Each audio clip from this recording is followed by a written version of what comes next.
Good afternoon, everyone. This is Jared Rand, and welcome to the Global Guided Meditation Call for Saturday, July 29, 2023, after 3:15 p.m. Eastern.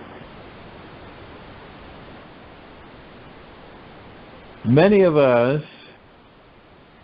would like 100% guarantee that everything is going to be okay throughout our lives. We want a golden contract from God that says our entire future will be safe from harm, free from pain, and that we will always manifest our every desire and dream. We want to know for sure that this life is always working out for us in our favor. And we are guaranteed a perfect, flawless future. Now, the only problem with this is that we also want a life that is brimming with excitement and overflowing with spectacular adventure. We want a future that is free from boredom and filled with spiritual richness, so that we can bathe forever in those healing qualities that nourish the depth of our souls. Now, the real question is, would all of this be possible if there was no such thing as fear? Now, if you've done your inner research and look deeply into your relationship with fear, you might find it's one of those slippery subject matters that we are either just trying to cope with, ignore, transcend, or avoid at all costs. Many of us were told in our childhood that if we want to be successful in life, we need to face and conquer our fears. Yet nobody showed us how to do it. This was probably because they didn't know how to be free from the fears brewing within themselves. They probably forgot how to embody the greatest spiritual truth, that we are divine, eternal spiritual beings who will never, ever die. Our deepest fear is not that we are inadequate. Our deepest fear is that we are powerful beyond measure. It is our light, not our darkness, that most frightens. Marion Williamson. Our deepest fear is not that we are inadequate. Our deepest fear is that we are powerful beyond measure. It is our light, not our darkness, that most frightens us.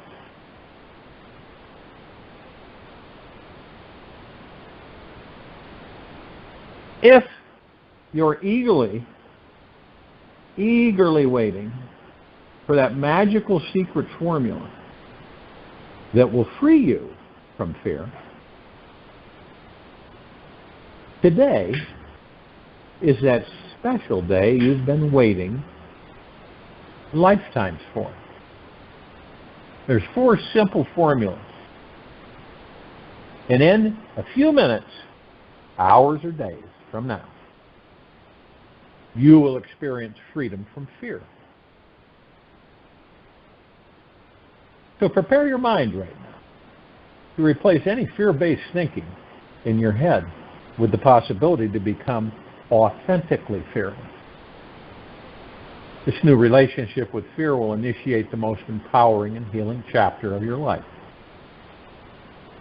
Get ready to let go of your phobias, doubts, immature, childish insecurities forever. Your life is about to experience the deepest, most radical miracle. That which can be taken away from you is not worth keeping. That which cannot be taken away from you. Why should one be afraid of its being taken away? That which can be taken away from you is not worth keeping, and that which cannot be taken away from you. Why should one be afraid of its being taken away? It cannot be taken away. There is no possibility. You cannot lose your real treasure, the God that you are, Osho. Now, the first action towards fearlessness begins with taking a few baby steps into trusting in the energy of fear. Now, this may feel contradictory to our ego's urge to push fear away or control any gripping sensations that arise. Yet, when we let trust and fear blend together, we will discover an ocean of peace inside.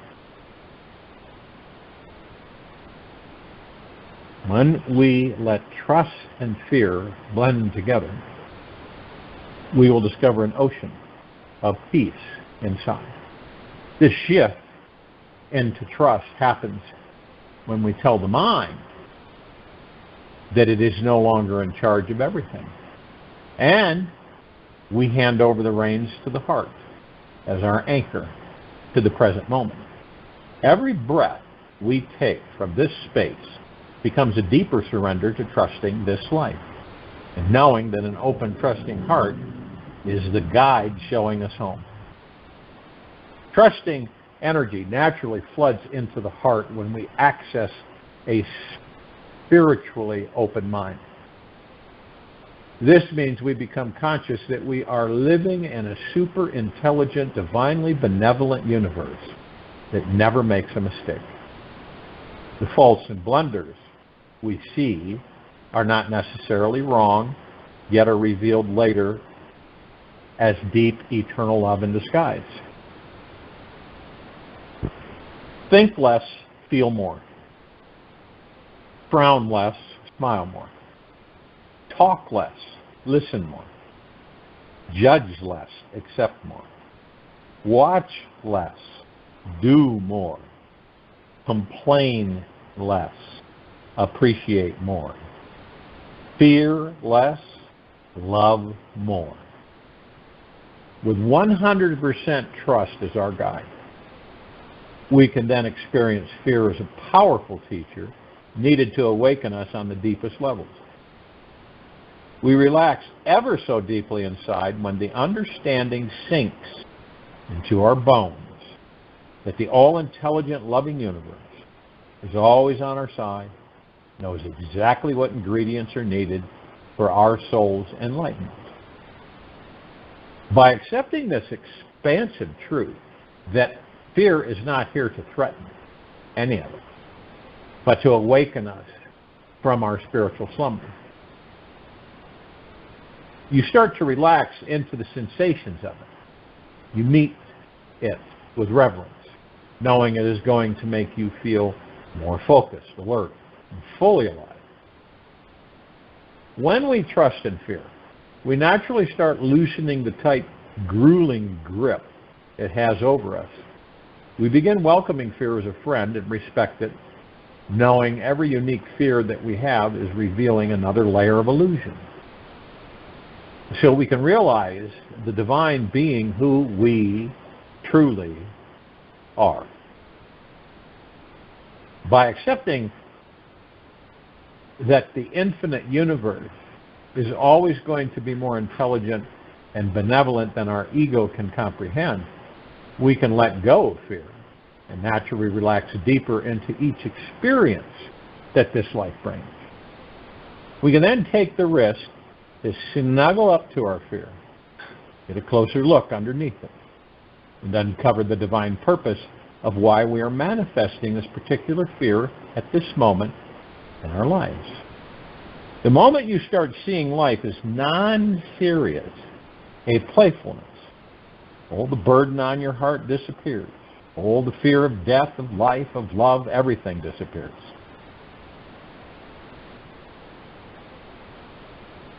Now, the second step to living free from fear is developing a daily practice of authentic curiosity with yourself. This is like going to the curiosity gym every day working out that particular muscle group. You're focusing your mind deeply on remaining curious, pushing your inquiry deeper into why you are afraid of what you are afraid of without any judgment.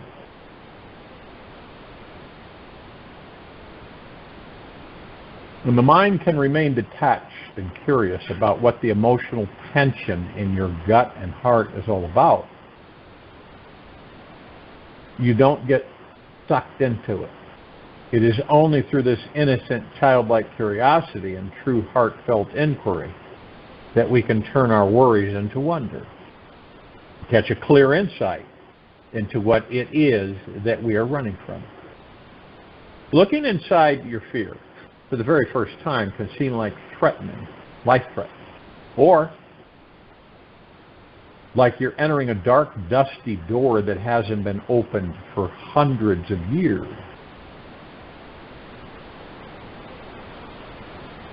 If it feels like this, then you know it's the right place to start. We want to look deeper into what feels very familiar and familiarly frightening and instantly makes you want to run and hide. We are what we pretend to be, so we must be careful about what we pretend to be. Kurt Vonnegut. Remember to really relax your body as you explore this dark place inside. Be aware that the fear is generated by the mind. Mind is a genius at avoiding what it means to comfort. We have all sorts of strategies and tricks for getting distracted from peering deeper into those places make us feel uncomfortable. Be infinitely patient with yourself throughout this process, and as well insanely persistent whenever you approach your fear. If your mind becomes judgmental about yourself, take 5 minutes to breathe with the feeling and bodily sensations connected with this fearful experience. Breathe until they begin to loosen and dissipate. You can also do light tapping on the left and right hemispheres of your face, chest, and whole body to help the brain balance out the panic reaction and release it quicker from the body.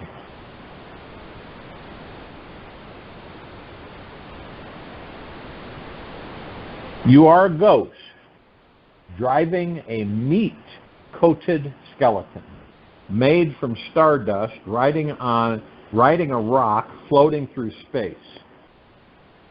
Fear nothing. You are a ghost driving a meat-coated skeleton made from stardust, riding a rock floating through space. Fear nothing. The third step to becoming authentically free from fear is making all extensive fear lists. Write down your fears as a way of releasing them from your body onto the paper. Perhaps you're afraid of intimacy, giving public speeches, heights, snakes, spiders, dogs, crowds, or tight elevator places. Spaces. Include everything that makes you cringe and want to run, scream, or hide. Just get it out of your head so you can see it with your eyes. Include every fear you can fathom until you are empty. Take as much time as you need in making your fear list. It can be one of the most liberating things you will ever do this year. After you've completed your fear list, circle 3 fears that you'd really like to find peace with and get ready for the final exercise. The greatest fear in the world is of the opinions of others.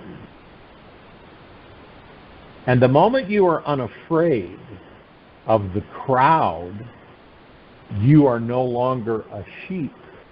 You become a lion. A great roar arises in your heart, the roar of freedom also. The greatest fear in the world is of the opinions of others. So the moment you are unafraid of the crowd, you are no longer a sheep. You become a lion. A great roar arises in your heart, the roar of freedom. This final step is about picking a fear from your list to work with that you most need to heal and clear. Once you know which one it is, get ready to close your eyes, relax your body, and get ready to watch your fear happening in front of you. Imagine your scary movie is now playing on the big screen of your favorite cinema hall. The only difference is that you're in the back of the theater, standing beside the movie projector, and 100% in control of the movie. Now, slow down the movie. Pause it on that most intense scene where your body begins hitting a panic state. Notice how your body feels when this one scene is frozen. Try to breathe deeper into your body and relax every muscle as you watch the scene happening to you on the big screen. Listen to the words spoken, the tone of any voice you hear. Notice what is your heaviest and lightest reaction to what you see in response. Be aware of how your body responds to this frozen scene on the screen of your mind. Next comes the fun part. Imagine the golden healing light of God is pouring in through the theater, ceiling, above, and lighting up all four edges of the screen. The light is warm, powerful, penetrating. Any feelings of darkness or terror dissipate immediately as the golden light surrounds this terrifying scene. Breathe this new golden healing scene into where the fearful sensations are held or stuck in your body. Keep breathing for several minutes into this process of seeing how the scene gets more playful as lighter, more loving, positive words are spoken.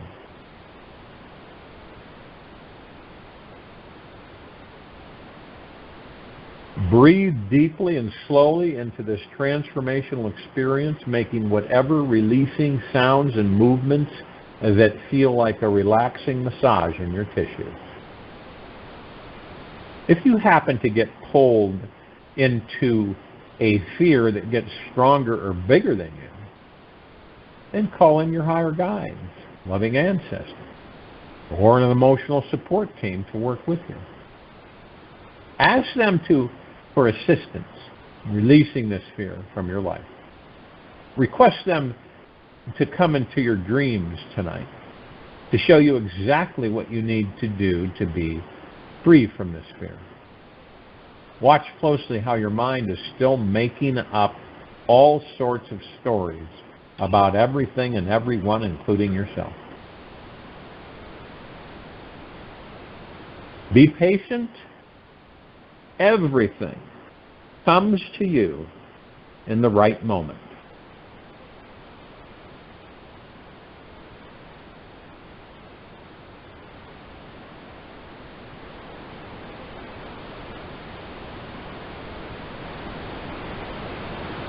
And so we look at this fear on the planet,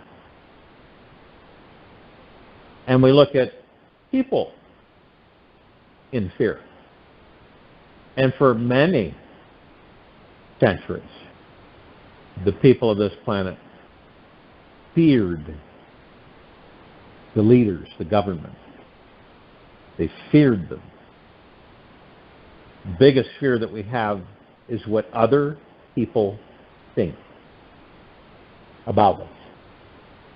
It's the biggest fear.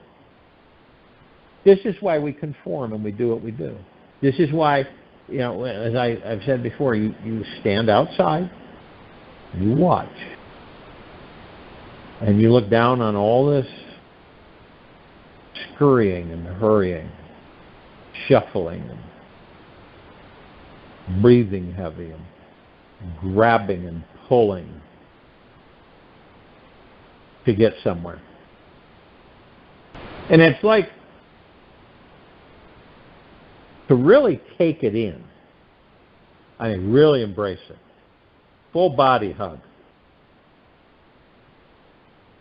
To understand that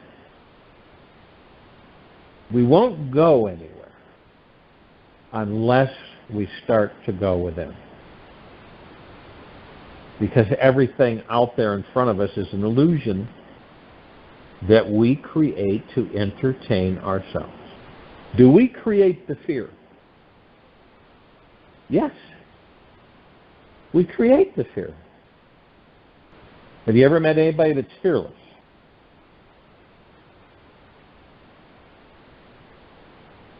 Now, I've met quite a few military people, types, that literally have no fear. I mean, there's no fear. It's like an automatic overcome. Now, but why do most of the people on this planet have so many fears? Well, we understand it's ego mind. Okay? It's not within us. We're not in the now. And these are things that we can look at to explain to ourselves why we have this. Is there something after me? Is there something trying to disrupt my life out there? No. It's you. Unfortunately, though, most of us are not consciously aware of it.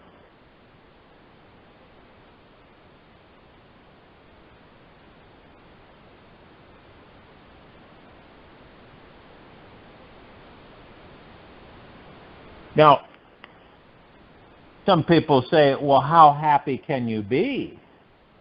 You'll never know that until you reach out and touch the God within that you are. You ever notice that? And I don't believe that any of us are exempt because there's so many forms of fear.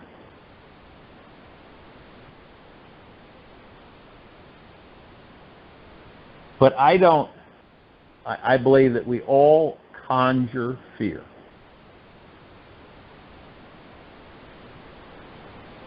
And you ever notice something that when you do, if and when you do face your fear, whatever the fear is, or fear, look them smack dab in the face, eye to eye, and you'll find that they vanish, that it wasn't anything. But what does it do? Fear can cause us to focus on what we don't want. When you start saying what you don't want, whatever conversation you're having with anybody, you're not aware you're saying. You don't know yet that when you say that vibration, that's a vibrational frequency, and when that comes out of your vocal cords, you start, and this is every time you say that, you focus on what you don't want, right? Catch yourself on how many times in the course of a day that you find yourself in conversation when you're talking on the phone, or you're talking in person, or you're talking on the internet. When you find yourself saying that, mark it down. Mark it down, just keep going about your day or night or morning. And find out, or when you're listening to someone or you're talking with a friend, and they keep saying they don't want this to happen, they don't want that to happen, they sure as heck don't want that to happen. Mark how many times they say they don't want. It is amazing how many of us, during the course of a day, how often we make that statement, what we don't. And the interesting thing is that it doesn't come from the ego mind. Have you ever noticed when people say that, it's deep, it's very forceful, it's very passionate, and it's coming from the heart mind? There lies the danger. Because then the universe says, okay, here you go. More of it. And more of it, and more of it, and more of it. So there really isn't, can we catch it? Yeah. And remember, we're gentle, kind, generous, and humble with ourselves. But you wonder, the two key elements of manifesting your desires are what?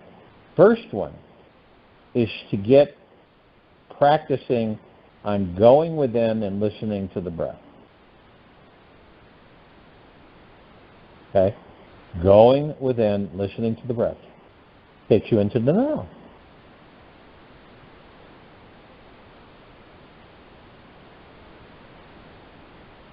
And that's where you make your requests to the universe on what you do want. And this is why so many of us on this planet, because we don't do those things. We're too much in a hurry. We're too much in a rush through life. And we just don't care. A lot of us don't care to take the time to do those practices. Not try them, do them. Every day, every waking moment, do them.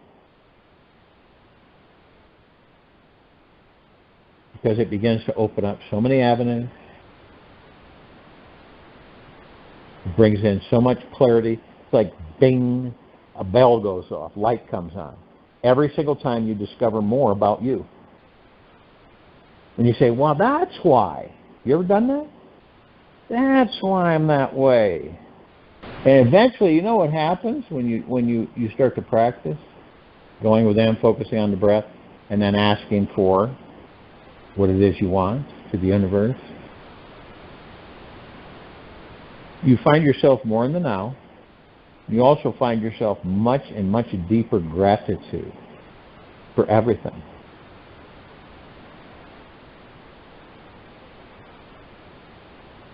And you aren't judging yourself.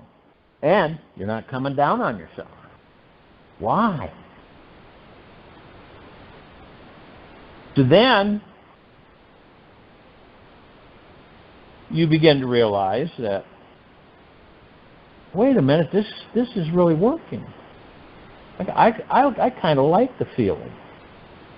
You're not afraid of it. You're not fearful. A lot of people get afraid of it. Become afraid.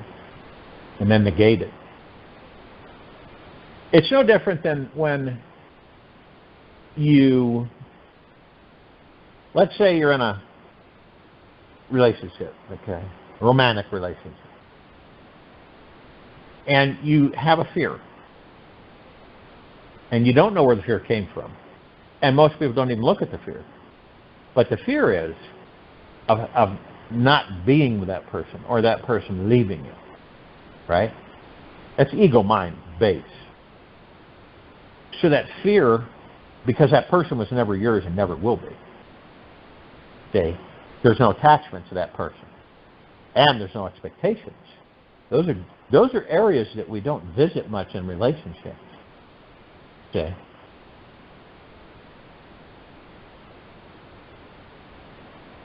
And so a lot of people, whether it's the female or the male, or both, fear.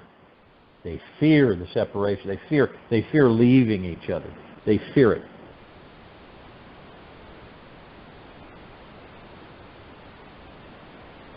And it's difficult to express that. Do you imagine two people and they sit down and one says, yeah, what are your biggest fears? And one of them says, one of my biggest fears is that you won't be here, that you'll leave me. And instead of you taking a look at that and why that is, why you feel that way, because it's all about you. And that fear base is all about you, not them. So when you come to full circle, full conclusion, you'll find out that fear was nothing. People often talk about what? They talk about soulmates, twin flames. But the interesting thing, the ironic thing is that there's thousands of soulmates out there. Really is. Seriously. Not just 1 out of 8 billion. Many, many. Many, many, many, many. Now, and there's a lot of fear in relationship. Not just romantic, just friendship, so on and so forth. There's a lot of fear in there. So when you're kind of going about your day and everything,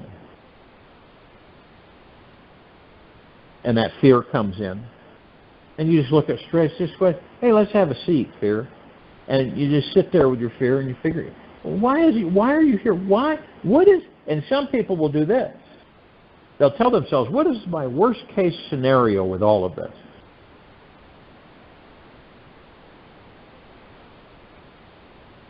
Because usually that's where the seat of the fear is. It's like, say there's a lot of people going through this right now in this country. And they say, where are you going to live? People are saying to themselves, where are we going to live? If we get kicked out of here, where are we going to live?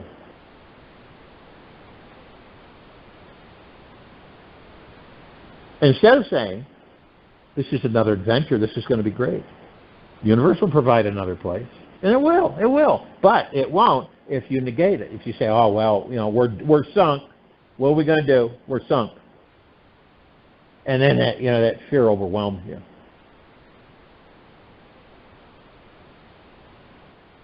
When I was homeless the first time, of course it's new, right? You've never been in those situations. But something happens. You believe it or not, you feel lighter. You don't have anything, right, to weigh you down, to think about, to worry about. You don't. You don't pay bills. You don't do anything. And all you're doing is what?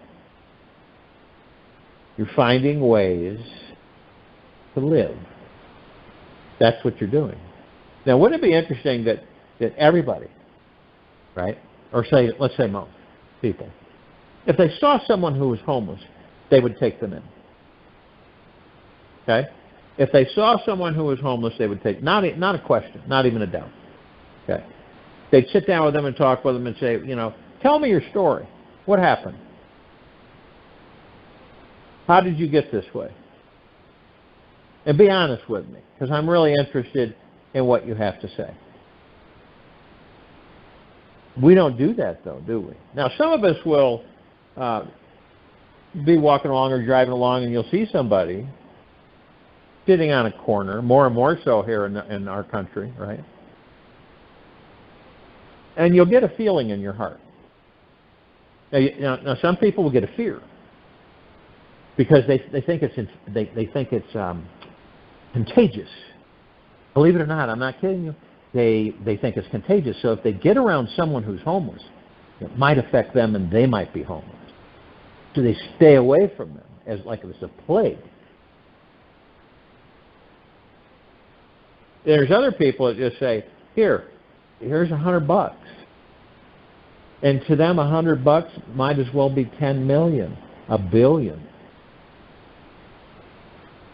And it is, believe it or not. That's how it feels. Or you see a veteran, sitting with their belongings, whatever they do have left, might have a little chair or something, or they're sitting on the ground. And then you get people that have signs that say, work for food. I mean, I'm telling you, when you're hungry, everything goes out the window. It really does. When you're hungry and you don't have any food, I kid you not, you shift into survival mode. You are really, it changes you. But you kind of hold on to sanity, but you know that you're so hungry and you've got to find something to eat. So, you know, and this is what you do. You get restaurants, right? And they've got garbage bins. And a lot of the food is thrown out. It really is. It's thrown out. There's a lot of food in this country that's thrown out. I'd say ridiculous, okay? Because of the regulations and the laws, and because people aren't responsible for their own lives, so they have to have these regulations and laws. They say, well, you can't give that to people because they might get sick because it's spoiled or whatever.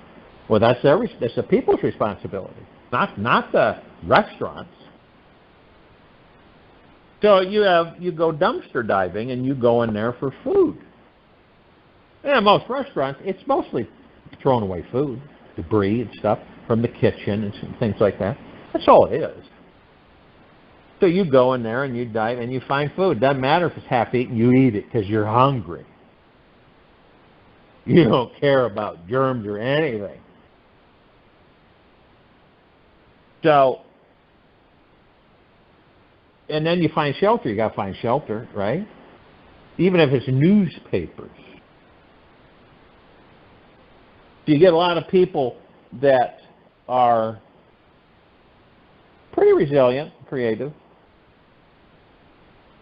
But imagine what would happen if every one of us, or the majority of us, whenever we saw a homeless person, we would invite them into our home.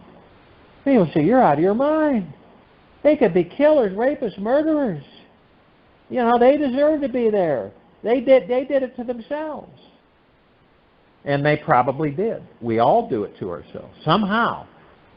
Making the wrong decision, right? Doing the wrong thing. Or being a target for unscrupulous, pure evil.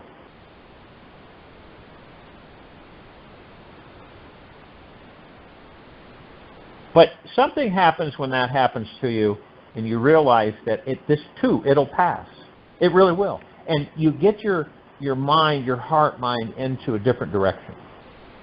And you're just not worried about anything. You really are not. And then something comes in. It comes in immediately. When I was homeless one time, and I lost my place, lost everything. And so we're taking stuff. Me and my brother were taking stuff out. I'm not even thinking of where I'm going. Not a million years. I don't have any. I am not focusing on what am I going to do, where am I going to live, what am I going to. So I just unloading stuff and going through stuff. And he says, "You can stay with me. I can't see you being out in the streets." And it just kind of blended in. I wasn't thinking about it. So I ended up moving my stuff in his basement and lived with him for about a year and a half. And then I got back up and running and everything changed completely. So you learn this, and of course you experience a few times, and the second time you just kind of go, another adventure. But then you learn. You really start to learn. And you're not critical on yourself. You're not hard on yourself. You don't say, oh, you stupid, you screwed up. You don't say it that. You say how much you love yourself. And the God within you and the universe has always got your back. And things will change. And how do you want them to change? And you do it from the heart mind. And you don't have the mind change. None of this. You're in the now. And things manifest almost instantaneously.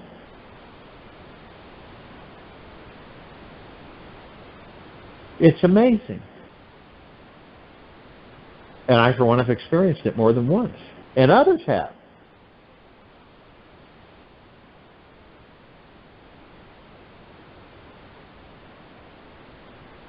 So what we do is we take care of ourselves first, right? We face our fears. Face our fears if it's every day. You ever notice that one fear goes, another one that comes right in and replaces it? Something surfaces. You've got the fear, it's gone. You're done with it. Boom, no big deal. And then all of a sudden you're worried or you're stressing about something else, another fear. And you ever notice something? That if you supposize or guess, what do we usually do? We're always supposizing and guessing the worst that could happen to us. And it doesn't happen to us.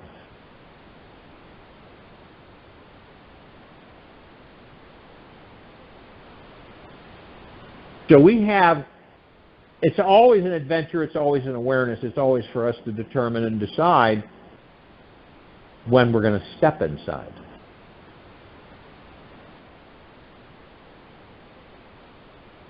Because I've talked to people that say they're just tired of fearing. Why is it that, they say to me, why is it that I fear so much? That there's so many things that they fear. And I say, have you ever sat down with those fears to discuss with yourself why you have them? Because the reason we're talking about this in this meditation is because there's a lot of it going around. A whole heck of a lot. I mean, more than ever on this planet, that fear is heavy duty. And we feel it. You can feel the fear of others.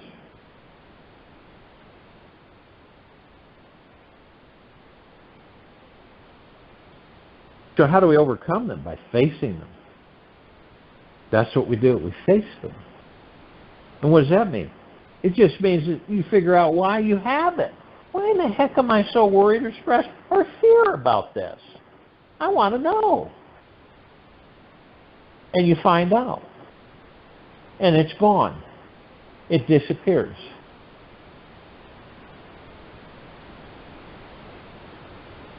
Have you ever been with somebody, a friend or something, you're doing something, and you say, I'm going to do this.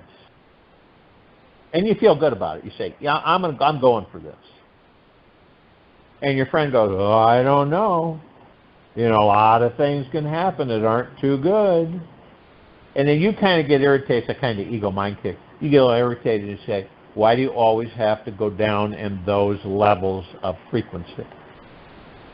Doom and gloom, doom and gloom. Oh, I'm just saying. Oh, it probably won't happen. But see, they've already voiced it. Now, you do one of two things. You start thinking maybe you shouldn't do it, or you say, the heck with them. They're not doing it, I am. I'm the one that chooses, and you are. And if it goes great, great. If it doesn't, great. Either way.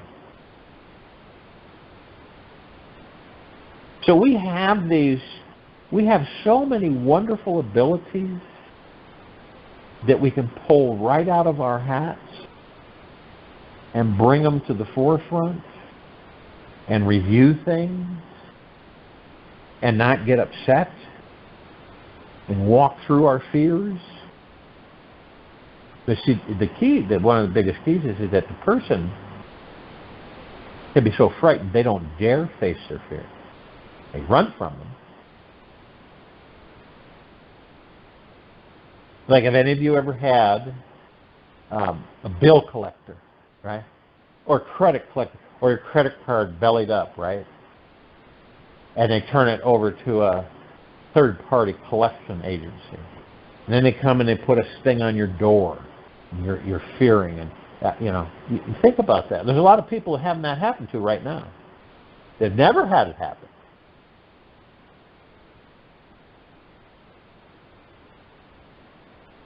And all these things that fill our minds and egos with fear and unsuredness and uneasiness, but it's our choice.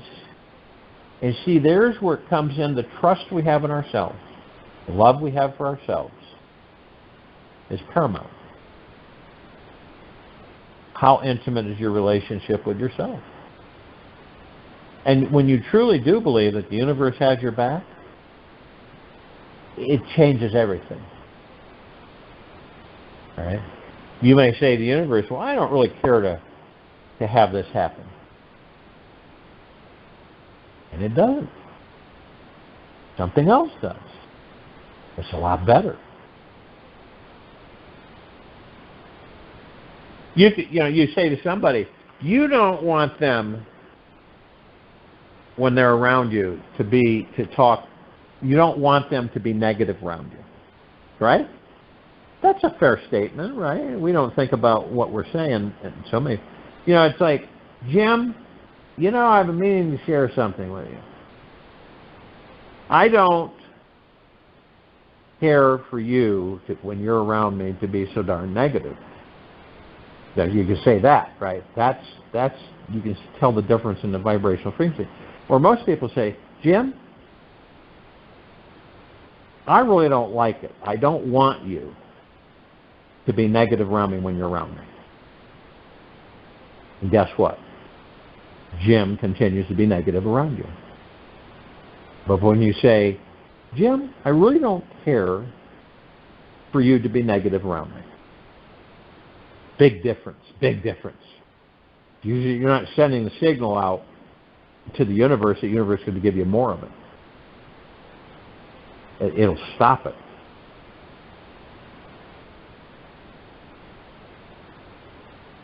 Have you ever been driving your vehicle and you're looking at the fuel meter, right? Whether it's digital or analog. You're looking at it. And you're driving, so you didn't think, you're too in a hurry. That's when we lose directions on things. And you get in your vehicle and you start off, and you're about halfway to where you want to go. And all of a sudden it hits you. You kind of glance down, and the meter is almost on empty. And you get that rush, that fear. Oh, I hope I can make it. Have you ever been in that situation where you didn't put fuel in the car or a vehicle, and you're driving somewhere, and you're hoping and praying that you don't run out of gas in the middle of nowhere? Okay?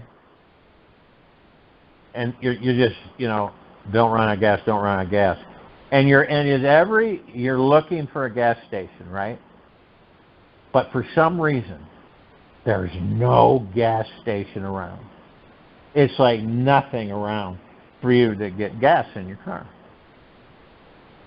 So you keep driving, and you're worried, gripping the steering wheel, it's tense, straight.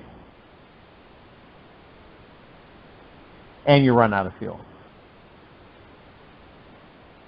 And so what do? Well, you can hitchhike to the nearest exit. Usually the exit right has gas station, at least one. And so, but you notice way up that there seems to be an exit there. So you say, I'm going to go walk it. So you walk it. And what are you worried about? Oh, I hope there's a gas station there. There's got to be a gas station there. There's got to be. What am I going to do if there's no gas station there? All these things, all these fears, okay? Now, flip side is, okay, so I run out of gas. No biggie. We'll find gas somewhere. Someone might drive by and have a gas can in their vehicle or in the back of their truck. Not a big deal. Give me enough gas, I'll get to a gas station. So you put all that positive stuff out, and it ends up rectifying itself. So you're able to get gas in the vehicle, and you go on your way, and you fill it up at the next gas station. See, it's all on our perspective on how we handle things. If we're screaming and yelling and going, oh, we're going to excite that, and it's going to come at us. When in a very crucial situation, you're with a group of people. I learned this on survival training.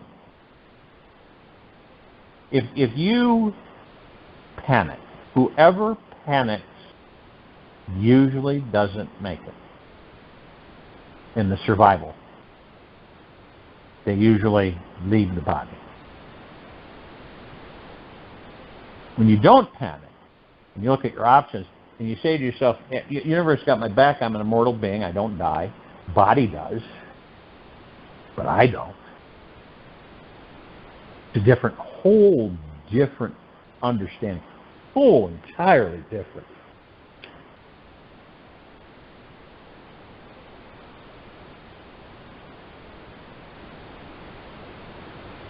And it's a good thing. You can see how just a little tiny shifting here and there, okay, you can overcome your fears. And when anyone comes in, you take a look at it. You sit down with it and you say, okay, why am I having this fear and what's it about? And it leaves you because there's nothing to lose. I mean that literally. We don't lose anything in this life because we don't have anything to lose. And the only thing that we do have that's real is the God that we are, which never can be harmed, ever, which is never can be taken away. It's the God that we are. It's permanent. Pure divinity, pure perfection. So when we look at all the material physical things, we don't own any of them because we will leave them and they will stay and we will go. The body stays, everything that we accumulated stays, and we, the gods that we are, leave. So in the quiet time of this meditation, you focus on your breath. You're in a comfortable position. Listen to the breath. So you end the chatter, the mind chatter. You leave the ego mind alone, and then you're in the heart mind. And any fears that are stirring in that moment, in the now, bring them to the dinner table. Have a conversation with them. Embrace them. Be grateful for them. Watch what happens. Join you in the meditation. I'll return to close us out.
Take an easy and slow breath in through the nose, and an easy and slow breath out from the mouth. Remain still. Your big list of daily desires might need to be temporarily ignored for you to liberate your ego from this constant head-chattering circus. Enlightenment is a game of letting go of every idea who you are and are not. Freedom becomes quickly available to you when you stop the mind and surrender to the stillness and silence behind your every heartbeat. Some days you may notice that you feel happy, sad, rich, or poor. Your job is to recognize these parts and accept them, yet not take any one part too personally. There's much more in life to be gained by learning how to truly let everything go. Take this with you for the rest of the day, into the evening and night, and the following morning. We'll return here Sunday, July 30, 2023, 3:15 p.m. Eastern, to continue our global guided meditation call. Be gentle, kind, generous, and humble with yourself at all times. Be in the highest of the highest high, deepest, deepest, deepest eternal gratitude at all times. Remember, it's all about you.